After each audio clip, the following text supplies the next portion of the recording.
Hey everybody, it's Neil again from Heart of Texas Armory, and today I want to bring you guys a video review of the Orient Ray II. So join me today for my complete thoughts on this watch here, which I feel is one of the best deals currently on the market from a reputable company for a dive watch. So taking a look at the specs here of the Orient Ray II, you'll see that this watch here is definitely a viable alternative to the now discontinued Seiko SKX. So the dimensions here are very solid and very comparable to the SKX. We have a case diameter of 41.5 millimeters, lug to lug from this point here to that point there of 46.5, which is really nice. Lug width is 22 millimeters and a case thickness of 13 millimeters. The weight of this watch on the stainless steel bracelet set up for my 6 7/8" wrist is 160 grams, so a very solid feel on the wrist.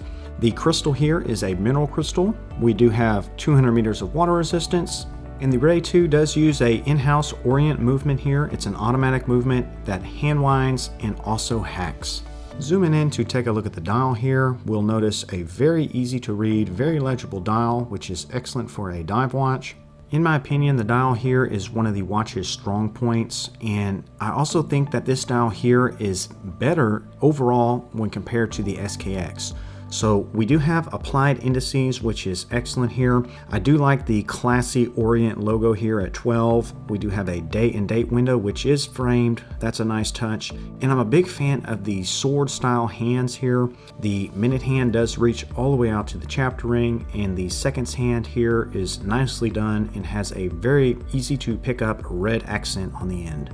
So my version here of the Ray II has the always popular black dial with the black bezel combination, but there are some other color waves out there. There is a blue dial, blue bezel version, and also a blacked out version that features a PVD finish on the case with the black dial and black bezel.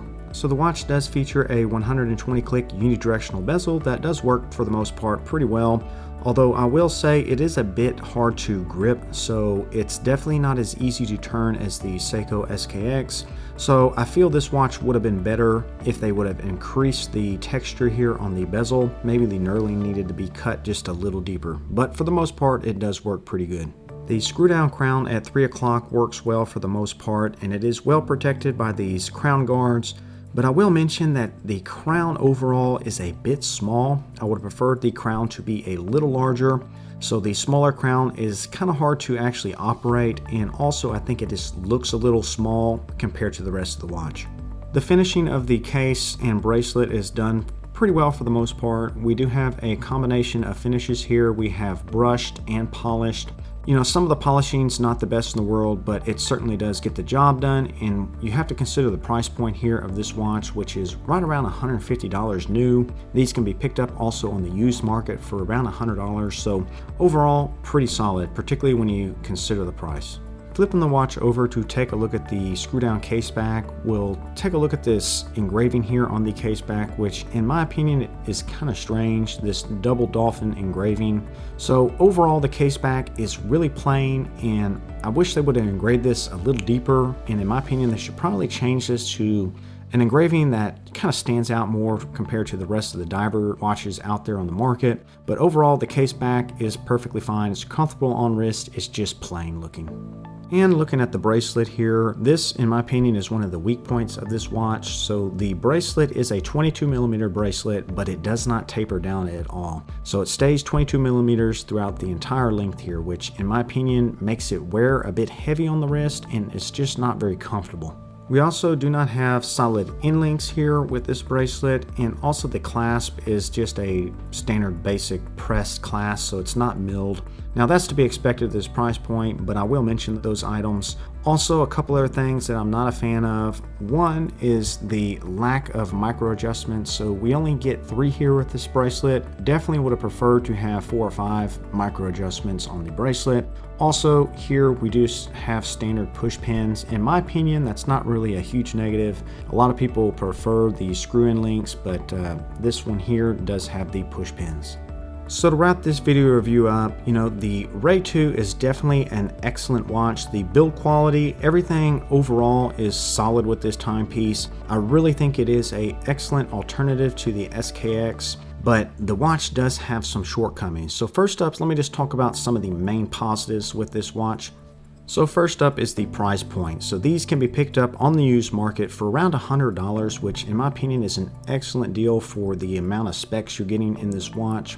Also new, they can be picked up anywhere from $150 to $170. So new, they're also a really good deal.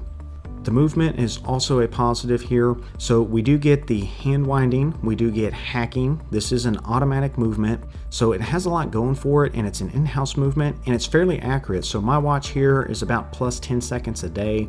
I think that's about normal with these. Occasionally you'll get one that runs a little better or a little worse, but expect to get plus or minus 10 seconds a day. And like I mentioned before, I'm a big fan of the overall looks of the dial of this watch, so I like having the applied indices. The lume is pretty solid as well, so here's a look at that lume. So comparable to the SKX, maybe not quite as good, but definitely solid. It's very usable, lasts throughout the night. But the main thing with this watch here, the dial, at least in my opinion, is the applied indices, which is a huge positive, and the really nice handset. And finally here we do have 200 meters of water resistance, so this is a full dive watch. So this watch here, of course, you could use in pretty much any water activity, but I also feel like it could dress up nicely. And if for whatever reason you're like me and you're not a big fan of the bracelet, I think this watch would look great on a number of different strap options, from leather to rubber or to a NATO. And for the negatives here, there are a number of things I would like to point out. So first off here, the mineral crystal. Mineral crystal is pretty solid stuff. It's not going to scratch very easily, but I definitely would have preferred a sapphire crystal. The next thing I'll mention is the crown size here. I mentioned it before as well, but I feel it's just too small for this watch size. So in my opinion, it just looks odd.